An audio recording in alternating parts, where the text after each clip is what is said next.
to this video. Today topic is about number sequences and the patterns.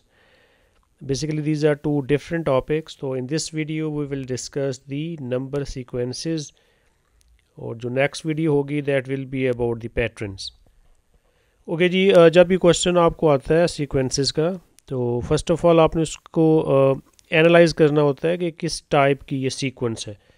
तो यहाँ पे जो फर्स्ट हेडिंग है ना कि आपने ऑब्ज़र्व करना है क्या ये अरिथमेटिक सीक्वेंस है या नहीं है. अच्छा, अब अरिथमेटिक सीक्वेंस क्या होती है तो मैं आपको एक टू एग्जांपल से ना इसको मैं एक्सप्लेन करता हूँ. जैसे फर्स्ट एग्जांपल है कि सपोज ना you are given a sequence 5, 8, 11, 14, 17 and so on. Okay, now you have to observe this that either you have the same difference or not. कि इनका जो डिफरेंस है क्या सर वो सेम है या नहीं है. तो आप डिफरेंस देखिए, जैसे ये 5 और 8 है ना, इसमें +3 करेंगे यू विल गेट 8. अब 8 में आप 3 ऐड करेंगे यू विल गेट 11. 11 में जब आप 3 ऐड करते हैं यू विल गेट 14. और सिमिलरली देखिए 14 में जब 3 ऐड करेंगे यू विल गेट 17. तो इन सब का जो डिफरेंस है ना वो सेम है. तो किसी भी सीक्वेंस में जब उनका जो कॉमन डिफरेंस अगर वो सेम होता है तो उसको हम कहते हैं कि वो अरिथमेटिक सीक्वेंस है.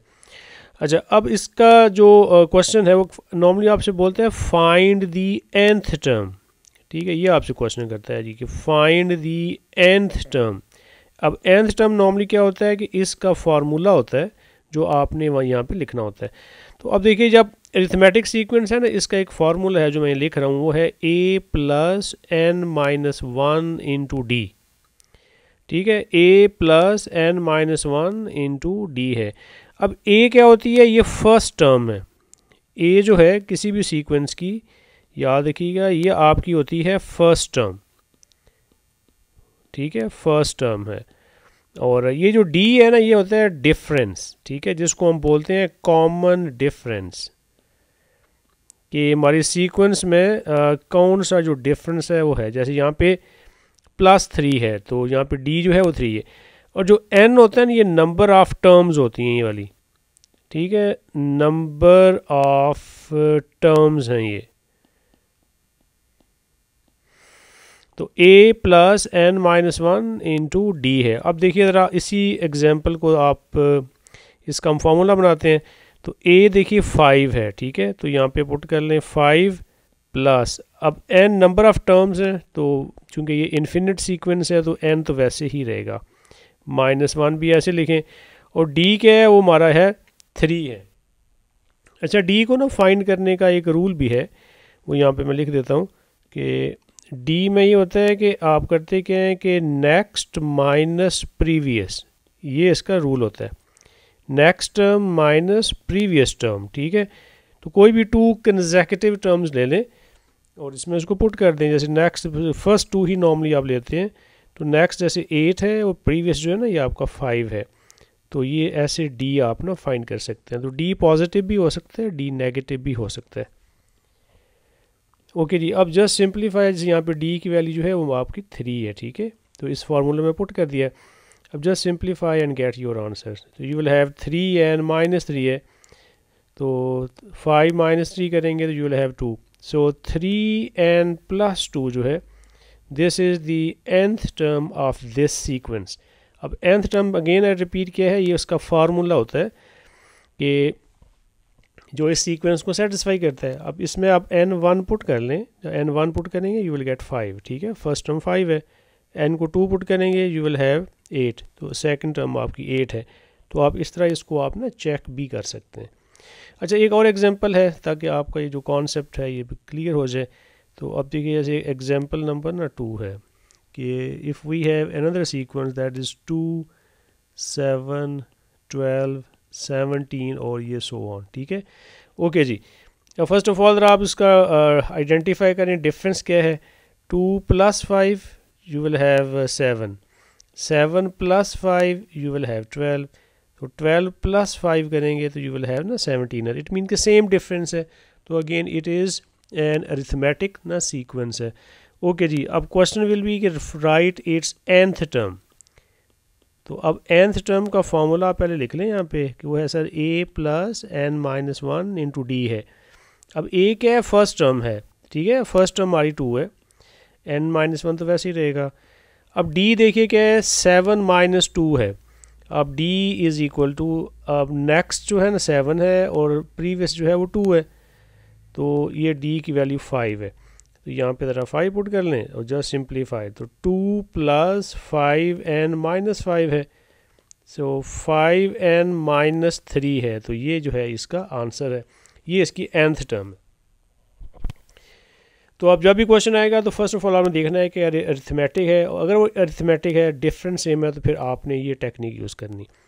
ओके जी, अब नेक्स्ट पे आते हैं। अब हर दफ़ा अरिथमेटिक तो नहीं होती, तो फिर अगली जो नेक्स्ट टाइप है ना उसको हम कहते हैं स्केयर नंबर्स, ठीक है। अब देखिए इधर इसकी एग्जांपल कैसे है कि लाइक इफ़ आई राइट ना 1 4 9 16 25 ना सो ऑन। अब देखिए ये ना स्पेशल नंबर्स हैं और 1 4 5 है, तो आपको आइडिया हो जाएगा कि सर ये सारे ना स्केयर्स हैं, 1 स्केयर 1 होता है, 2 का स्केयर है, 3 का स्केयर है, तो इनको बोलते हैं स्केयर नंबर। तो इस केस में अगर तो ये 1 से स्टार्ट हो रहे हैं तो आप इसकी जो nth टर्म आप लिखेंगे ना, that will be only n square, ठीक है, n स्केयर है, ठीक है। तो अब n देखें 1 पुट कर लें, 1 का स्केयर 1 होता है, n 2 पुट करेंगे, 2 का स्केयर 4 होता है। तो अगर ये सारे स्केयर नंबर हैं और याद रखिएगा अगर वो स्टार्ट हो रहे हैं 1 से हैं तो फिर आपका जो आंसर है वो n स्केयर है। अच्छा, अब इसमें एक चेंज करते हैं। अब हर दफ़ा वो 1 से तो स्टार्ट नहीं कर सकता ना, उसको 4 से भी स्टार्ट कर सकता है, एक वो स्किप कर गया, ठीक है। तो अब देखिए इस केस में फिर nth टर्म क्या होगी। अब आपने लिखनी है जी nth टर्म।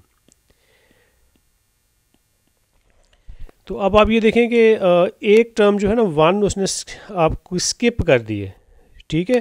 तो नॉर्मली क्या हुआ है, इसकी ना एक टर्म शिफ्ट करके आगे है, तो आप यहाँ पे लिख सकते हैं कि सर ये ना एक फॉरवर्ड शिफ्ट है कि एक जो डिजिट है उसने इसको आगे शिफ्ट कर दिया। फॉरवर्ड शिफ्ट कितनी है, ये आपकी है +1 की, एक टर्म जो है ना वो इसको आगे शिफ्ट कर दिया उसने, ठीक है।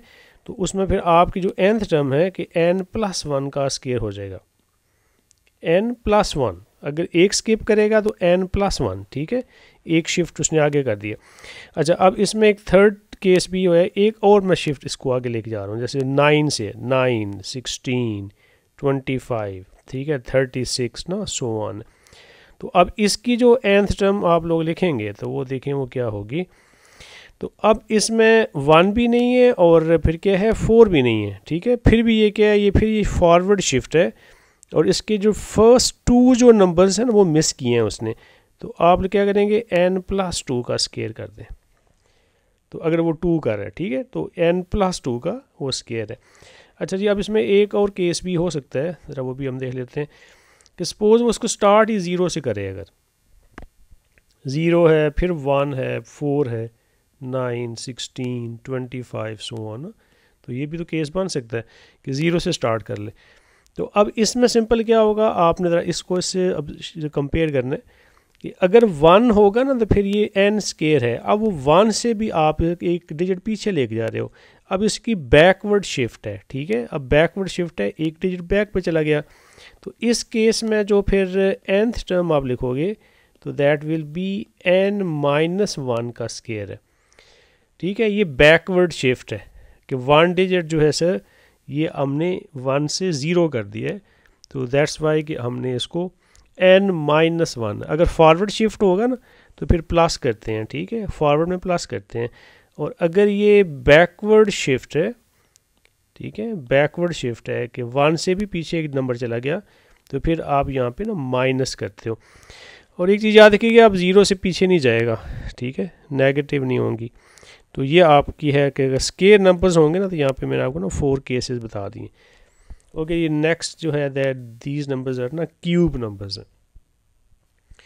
ओके जी, इसको हम इस एग्जांपल से अंडरस्टैंड करते हैं कि सपोज ना if we have 1 8, next will be के सर 27 है, फिर 64 है, dot dot dot dot dot, ये वाला केस है। अब ना ही ये अरिथमेटिक है कि और ना ही अब ये स्केयर नंबर है, तो अब ये फिर नेक्स्ट जो special type of the numbers है ना, these are called cube numbers. 1 cube 1 होता है, 2 का क्यूब 8 है, 3 का क्यूब 27 है, 4 का क्यूब 64 है, एंड सो ऑन। ओके जी, अब इस केस में जो हमारी nth टर्म होगी दैट विल बी, जैसे ऊपर हमने किया था कि सर ये n क्यूब हो जाएगा, ठीक है, क्योंकि ये सारे क्यूब नंबर्स हैं। ओके, अब एक तो ये सीन था अगर 1 से वो स्टार्ट कर रहे हैं ना, लेकिन अगर वो 1 से स्टार्ट नहीं कर रहा, वो 8 से स्टार्ट कर रहा है, 27 है, 64 है, ठीक है, और सो ऑन है। तो अब देखिए उसने क्या किया कि एक नंबर डिजिट जो है ना मिस कर गया। तो अभी मैंने आपको बताया है कि फॉरवर्ड शिफ्ट है, तो इट विल बी के सर n+1 का सर ये क्यूब हो जाएगा, फिर n+1 बिकॉज उसने ना 1 को स्किप कर दिए। ओके जी, अगर वो 2 टर्म्स मिस करेगा, 1 भी मिस कर दे, 8 भी मिस कर दे, और नेक्स्ट वो स्टार्ट करे 27 से, 64 से, फिर आगे 125 है, डॉट डॉट डॉट डॉट है। अब इस केस में जो nth टर्म देखिए हमें मिलेगी कि अब उसने 2 टर्म्स जो है ना मिस किए हैं, इट मीन्स कि ये हो जाएगा n+2 का क्यूब। अब रीज़न फिर वही है कि यहाँ पे ना फॉरवर्ड शिफ्ट है, नंबर जो है वो मिस कर रहा है। जैसे अब 1 को मिस किया, फिर उसने 8 को मिस किया, तो ये फॉरवर्ड है इस डायरेक्शन में, इट मीन कि यहाँ पे ना प्लस करना होता है। 1 टर्म मिस करेगा तो n+1 हो जाएगा, 2 टर्म्स मिस करेगा तो n+2 हो जाएगा, ठीक है। और सिमिलरली इसको और वो ना 0 से भी स्टार्ट कर सकता है, ठीक है, 0 से है, अगर जैसे यहाँ ना 0 है, फिर 1 है, फिर 8 है, 27 है, 64 है, डॉट डॉट डॉट है। अब इस केस में इसकी जो nth टर्म बनेगी, अब देखिए 1 से ना इस डायरेक्शन में चला गया, ठीक है, बैकवर्ड शिफ्ट है, तो इसमें फिर आप ये करेंगे सर n-1 का क्यूब है। तो अगर फॉरवर्ड है तो फिर प्लस करना होता है, अगर बैकवर्ड है ना फिर हमने वहाँ से -1 करना है, ठीक है। तो -1 करेंगे तो you will get your answer. तो ये थे क्यूब नंबर्स के ये 3-4 केसेस थे जो मैंने आपसे ना डिस्कस कर दिए। अच्छा, अब आगे एक और चीज़ जिसको हम कहते हैं ट्राइंगल नंबर्स है ना, कि ट्राइंगल नंबर्स हैं। अच्छा, अब जो ट्राइंगल नंबर्स क्या होते हैं ये ज़रा आपने याद करने हैं कि जैसे ये नंबर है 1 है, 3 है, 6 है और 10 सो ऑन, ठीक है, इनको बोलते हैं ट्राइंगल नंबर्स। अच्छा, अब इसका जो फार्मूला है वो आपने याद रखना है कि जो nth टर्म होगी इस केस में कि it will be sir 1/2 n into n+1 होता है, ठीक है, 1/2 n इंटू n+1 है।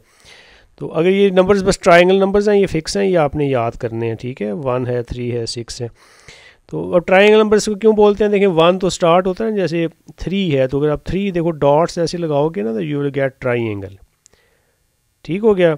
अगर आप ऐसे 6 डॉट करते हैं तो यू विल गेट जैसे 1 2 3 है, और ये करेंगे तो ये आप देख लें कितने नंबर हो गए हैं, ये है। तो इस तरह से नंबर्स हैं, इनसे ट्राइंगल्स बनती हैं, ठीक है। तो ये आपने ऐसे याद रखना है कि 1 है, 3 है, 6 है और 10 है, इनको हम बोलते हैं ट्राइंगल नंबर्स। और इसका फार्मूला ये है। तो इसमें भी आप फिर वही कर सकते हैं, अगर सपोज वो स्टार्ट ही सर अगर वो कर रहा है 3 से कर रहा है, तो 3 से कर रहा है, फिर आगे 6 है, फिर आगे 10 है, तो अब देखो नेक्स्ट में ना वो 15 होगा आपका ना, क्योंकि फर्स्ट 2 में जो गैप है इन दोनों का डिफरेंस 2 का है, फिर आगे 3 और 6 का 3 का है, ठीक है, आगे 4 का है, फिर नेक्स्ट 5 का होगा, तो इनको हम ट्राइंगल नंबर्स कहते हैं। तो अब इस केस में देखिए आपकी जो nth टर्म बनेगी ना दैट विल बी की, अब आपने क्या किया है, फॉरवर्ड शिफ्ट एक नंबर मिस किया है, तो आपने करना ये कि जो n है ना, n की प्लेस पे अब n+1 करेंगे आप, यहाँ पे भी n+1 है, इधर भी n+1 है और ये +1 है, ठीक है। इस जो फॉर्मूला है n की प्लेस पे आपने क्या पुट करना है, n+1, क्योंकि फॉरवर्ड शिफ्ट है, और फिर आप इसको लिखेंगे 1/2 n+1 है, और ये आपका ना n+2 हो जाएगा। तो ये इसकी nth टर्म है। अगर ये ट्राइंगल नंबर्स हैं, अगर 1 मिस करेगा तो n+1 कर दीजिएगा, अगर 2 मिस कर रहा है तो फिर वो n+2 हो जाएगा, ठीक है। और इसी तरह अगर हम इसको स्टार्ट जो है वो 0 से कर लेते हैं, कि जैसे ये एक एग्जांपल मैं आपको यहाँ पे लिख के देता हूँ कि जैसे ये देखें ये 0 है, फिर आप 1 कर रहे हो, फिर आप 3 कर रहे हो, फिर 6 कर रहे हो, फिर 10 कर रहे हो, तो अब इस केस में क्या हुआ, बैकवर्ड शिफ्ट है 1 की ना, तो यहाँ पे आप क्या करेंगे, माइनस करेंगे कि जो nth टर्म जो है कि इट विल बी के सर 1/2 है और n की जगह ना n-1 हो जाएगा, यहाँ पर भी n-1 कर लें और इधर भी n-1 है और ना +1 है, so it will be 1/2 into n-1 है और ये कैंसिल कर लें तो you will have n over here, ठीक है, ये 1 और -1 कैंसिल हो जाएगा। तो ये है इसका फार्मूला या nth टर्म है। तो अगर आपके नंबर्स क्या हैं वो ट्राइंगल नंबर्स हैं। ओके जी, अब मैं आपसे कुछ स्पेशल जो सीक्वेंसेस हैं ना उसके बारे में हम डिस्कस करने जा रहा हूँ। देखो एक एग्जांपल है, लाइक 1 है, 3 है, 9, 27, 81 और ना डॉट डॉट डॉट डॉट है। अब क्वेश्चन होता है कि राइट इट्स nth टर्म। अब आप ये चीज़ आप देखिए, जब आप सीक्वेंस को ऑब्जर्व करेंगे, अरिथमेटिक भी नहीं है, स्केयर भी नहीं है, क्यूब भी नहीं है, ट्रायंगल नंबर्स भी नहीं है और इनका फिर वही एक जो डिफरेंस ऑफ द डिफरेंस है वो भी सेम नहीं है। तो देन फिर क्या करें, तो फिर इस चीज़ में आपने जाना है कि सर देखें, इसको अगर हम ना हर नंबर को 3 से मल्टीप्लाई करें तो हमें जो नेक्स्ट नंबर है वो सर हमें मिल रहा है। अब आप देखो, 1 को अगर आप 3 से मल्टीप्लाई करेंगे तो यू विल गेट ना 3 है। अब इस 3 को अगर हम 3 से मल्टीप्लाई करते हैं तो 9 आता है, 9 को 3 से मल्टीप्लाई करेंगे तो 27 है और 27 को आप 3 से मल्टीप्लाई करेंगे तो 81 आ जाएगा। तो इट मीन्स के मल्टीपल ऑफ ना 3 चल रहा है। तो इस केस का बड़ा इजी रूल है कि आपने करना ये है कि 3 से मल्टीप्लाई होने से तो 3 rays to the power n-1 कर देना आप, दैट्स इट, ये आपका आंसर है, ठीक है। 3 से हैं और अगर ये 1 से स्टार्ट हो रही है, एक बात याद रखिए, कोई भी 3 से मल्टीपल आप मल्टीप्लाई कर रहे हैं, 4 से मल्टीप्लाई कर रहे हैं, 5 से, 6 से, जिससे भी करें, तो अगर तो वो 1 से स्टार्ट होगा ना, फिर जिससे करेंगे 7 से हो रहा है तो 7 की पावर n-1, अगर आप उसको 5 से कर रहे हैं तो 5 की पावर n-1, लेकिन अगर वो 1 से स्टार्ट हो रही है। लेकिन अब एक और केस है, अगर ये 1 से स्टार्ट नहीं होगी तो फिर सर हम क्या करेंगे, ठीक है। तो अब उस केस को आप देखिए कि अगर ये ना 1 से स्टार्ट नहीं होगी तो फिर हम क्या करते हैं। अब देखिए, मैं इसको कह लेंगे एग्जांपल नंबर 2 कह रहा हूँ। जैसे ये 3 है, 1 को मैंने मिस कर दिया, 3, 9, 27, 81 ना डॉट डॉट डॉट है। अब इसकी जो nth टर्म है इसमें बस अब आपने एक चेंज करनी है कि ठीक है सर 3 से ही मल्टीप्लाई होकर नेक्स्ट मिल रहा है, तो ठीक है सर 3 की पावर n-1 तो करें ना, जो मैंने आपको ये फार्मूला बताया। लेकिन चूंकि ये 1 से स्टार्ट नहीं हुआ था, अगर ये 1 से नहीं हुआ तो फिर जो भी फर्स्ट टर्म होगी ना इस सीक्वेंस की, उससे आपने इसको फिर मल्टीप्लाई कर देना है, जो भी फर्स्ट टर्म होगी। तो अब इंडिसेस के रूल से इसको कर लें, सेम बेसिस है, पावर ऐड हो जाएगी, तो 3 की पावर n-1 प्लस 1 है, ठीक है, यहाँ पे ना पावर 1 तो है, तो 1 कैंसिल कर लें, तो इसका जो आंसर है वो 3 की पावर n है। अगर 1 से स्टार्ट हो रही है तो वही 3 की पावर n-1 कर दें। अगर 1 से स्टार्ट नहीं हो रही, 3 से हो रही है, तो फिर जो भी फर्स्ट टर्म आप की है उसी से आपने इसको मल्टीप्लाई कर लेना है। एक और एग्जांपल कर लेते हैं ताकि ज़रा आपका ये कॉन्सेप्ट बेहतर हो जाए। अब देखिए थर्ड एग्जांपल है जी कि अगर आप कहते हैं सिर्फ 1 है और 5 है सर, फिर 25 है, फिर 125 है, डॉट डॉट ना डॉट है, और इसकी हमने लिखनी है nth टर्म। तो अब आप एक चीज़ फिर वही देख लें कि 1 से स्टार्ट हो रही है ना, और आप फिर 1 को अगर आप 5 से मल्टीप्लाई करेंगे तो यू विल गेट ना 5 है, 5 को अगेन 5 से मल्टीप्लाई करें तो 25 है, 25 को 5 से करेंगे तो 125। तो देखेंगे 5 से हो रहा है, तो बड़ा इजी है sir, 5 raise to the power n-1, ये लें, वेरी सिंपल है, ठीक है। और लास्ट केस कर लेते हैं कि अगर सर जैसे भी मैंने आपसे शेयर किया था कि अगर ये 1 से स्टार्ट नहीं हो रही, 5 से स्टार्ट हो रही है, तो फिर ये देखिए 25 है, 125 है, ठीक है, डॉट डॉट डॉट है। तो इस केस में फिर जो इसकी nth टर्म होगी, बस एक चेंज आपने करनी है कि स्टेप 1 तो वही है 5 पावर n-1, ठीक है, ये तो आपने वही कर दिया। अब जो भी सीक्वेंस की फर्स्ट टर्म है ये वाली, इससे आप इसको ना मल्टीप्लाई कर लें, ये ऐसे किया करेंगे आप, तो यू विल हैव कैसा सेम बेसिस हैं, पावर ऐड हो जाएंगी, n-1 प्लस 1 है तो ये कैंसिल हो जाएगा क्योंकि यहाँ 5 की पावर ना 1 है, तो आपका जो आंसर है वो 5 की पावर n है। अच्छा जी, अब एक और इसमें ही है, बड़ी टफ सी सीक्वेंस समटाइम आ जाती है, तो उसको हम कहते हैं डिफरेंस ऑफ द डिफरेंस। ठीक है, क्या है कि डिफरेंस ऑफ द डिफरेंस, कि जो फर्स्ट डिफरेंस है ना वो सेम नहीं होता, आपका जाके ना सेकंड जो डिफरेंस है ना वो सेम होता है। तो इसी वजह से हम उसको ना डिफरेंस ऑफ द डिफरेंस बोलते हैं। अब सपोज देखें, मैं एक एग्जांपल से आपको एक्सप्लेन करता हूँ कि इसका क्या मतलब है। कि इफ़ वी हैव सीक्वेंस 3 है, 7 है, 13 है, 21 है, 31 है, आगे ना डॉट डॉट डॉट डॉट है, तो ये हमारी सीक्वेंस है। और क्वेश्चन विल बी कि फाइंड दी nth टर्म। ठीक है, nth टर्म है। तो अब देखिए, जैसे इसमें ये है कि आपके ना जो फर्स्ट इन टू का जो डिफरेंस है ना, ये 4 का डिफरेंस है। 7 और 13 का डिफरेंस करेंगे ना तो ये आपको 6 का मिलेगा, और यहाँ पे आप कर रहे हो तो ये आपका है 8 का, और इसमें आप कर रहे हैं तो ये आपका ना 10 है। तो अब ये सीक्वेंस ना ही अरिथमेटिक है, ना ही स्केयर नंबर्स हैं, ना ही क्यूब नंबर्स हैं, ना ही ट्राइंगल नंबर्स हैं। ठीक है, कुछ भी नहीं है वाले। और इनका जो फर्स्ट डिफरेंस है वो देखो सेम नहीं है। अच्छा, फर्स्ट तो सेम नहीं हुआ, ठीक है, लेकिन अब आप क्या करेंगे, आप इनका दोबारा फिर डिफरेंस करें। अब 4 और 6 का जब आप डिफरेंस करेंगे दैट विल बी 2। 6 और 8 का करेंगे वो फिर 2 आ जाएगा। 8 और 10 का करेंगे ना, ये फिर 2 है। तो इसका एक सेकेंड डिफरेंस सेम हो जाएगा। ठीक है, तभी इसको हम कहते हैं डिफरेंस ऑफ दी डिफरेंस, कि जो पहला डिफरेंस लिया आपने उसका जब फिर डिफरेंस करोगे वो सेम हो जाएगा। तो इस केस में ना इसकी जो nth टर्म का जो फार्मूला है वो ज़रा आप देख लें, थोड़ा सा लेंथी है, लेकिन है कि a plus n minus 1 into D है, और plus 1/2 in the bracket n minus 1 है, फिर n माइनस 2 है, और यहाँ पे आप c लिखते हो। ठीक है ना, ये इसका फार्मूला है।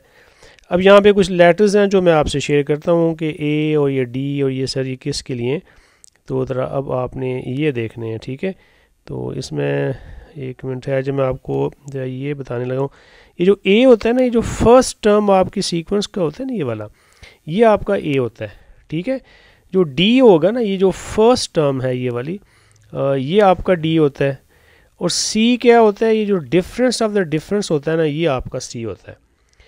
तो a d और c, n तो आपको पता है वो n तो वैसे ही रहेगा, तो इसका आपने ख्याल रखना है सर a d और ना c के। तो अब ज़रा इसकी वैल्यूज़ को हम पुट कर लेते हैं और फिर देखते हैं कि इसका ना जो nth टर्म है वो सर क्या बनेगी। अब देखिए, a जो है वो आपका 3 है, n माइनस 1 तो वैसे ही रहेगा, d आपका 4 है, और 1/2 भी एज इट इज़ है, और ये दोनों जो ब्रैकेट्स हैं ना ये एज इट इज़ ही लिखनी है आपने, और c की वैल्यू 2 है। ठीक है, c 2 है। अब ये 2 और ये 2 कैंसिल हो जाएगा। अब इसको सिंप्लीफाई कर लेते हैं। 3 प्लस 4n माइनस 4 है, प्लस है मल्टीप्लाई दीज टू ब्रैकेट्स हैं, n square minus 2n minus n और प्लस 2 है। अच्छा जी, सिंप्लीफाई, अब राइट सर n स्केयर, ठीक है, और 4n और ये माइनस 3n हो जाएगा, तो that will be plus n है। 3 प्लस 2 5 माइनस 4 प्लस 1 है। So this is the answer है, ये वो इसकी nth टर्म है, nth टर्म ऑफ दिस ना सीक्वेंस है। तो इस तरह के क्वेश्चंस भी आपको मिल सकते हैं। सो आई होप कि फ्रॉम दिस वीडियो ना आपको जो different types of the sequences हैं और उनकी जो nth टर्म्स के फार्मूलाज हैं वो क्लियर हो गए होंगे। So that's it for today, thank you for watching this video.